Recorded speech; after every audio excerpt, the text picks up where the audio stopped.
Biden administration announces new security assistance for Ukraine. Here's a summary of the article. Today, the Department of Defense announced additional security assistance to meet Ukraine's critical security and defense needs. This announcement is the Biden administration's 53rd tranche of equipment to be provided from DoD inventories for Ukraine since August 2021. This package includes additional air defense capabilities, artillery ammunition, anti-tank weapons, and other equipment to help Ukraine counter Russia's ongoing war of aggression.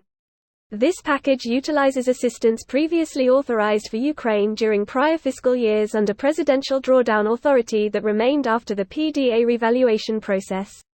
U.S. leadership remains essential to sustaining the coalition efforts of some 50 allies and partners currently supporting Ukraine. It is critical that Congress takes action soon and passes the President's National Security Supplemental Request to ensure that Ukraine can consolidate and extend its battlefield gains. Security assistance for Ukraine remains a smart investment in our national security. This post received a score of 5,300, with an upvote ratio of 94%. Here are the top comments in response to this article. A declassified U.S. intelligence report assessed that the Ukraine war has cost Russia 315,000 dead and injured troops, or nearly 90% of the personnel it had when the conflict began. Depending on how you do the accounting, we're spending somewhere between 5% and 20% of our military funds on Ukraine, and it's effectively crippling the Russian military. The country would have salivated over a return on investment like that during the Cold War. It's taking a relatively small fraction of our total military, security spending, and largely neutralizing one of our two biggest geopolitical adversaries in the world. Not to mention like 80 to 90% of that U.S. military spending isn't actually leaving the U.S. It's going to U.S. companies and jobs, and the product is merely going to Ukraine. Most of the money stays in the U.S. Probably mostly in the hands of U.S. military industry complex oligarchs, but that's another conversation.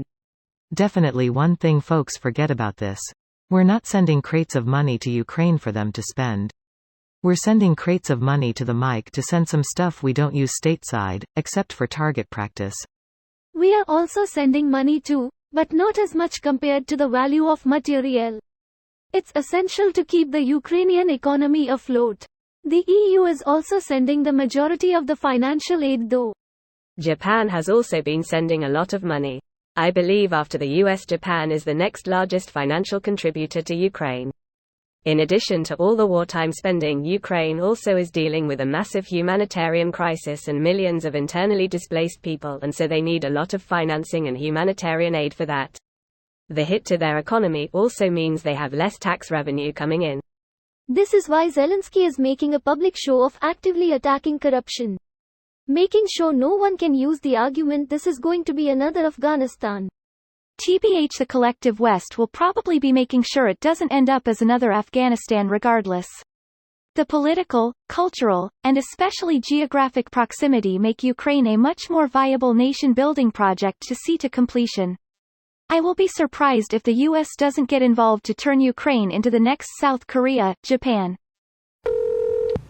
$200 million worth of equipment. I'd love it to be 5 to 10x more than that. Greater than. I'd love it to be 5-10x more than that. I'd love it to be 1000x more than that. $200 billion would still be only 1/4 of 1 year's U.S. defense budget, and about 7% of what the Iraq war cost, but would roughly triple the total military aid Ukraine's received, from everyone. That's an amount that would significantly change the situation. This video was automatically created by Reddit to speech. The article and comments in this video were selected from Reddit according to their upvotes, and any paraphrasing was performed by smmry.com, without any human intervention.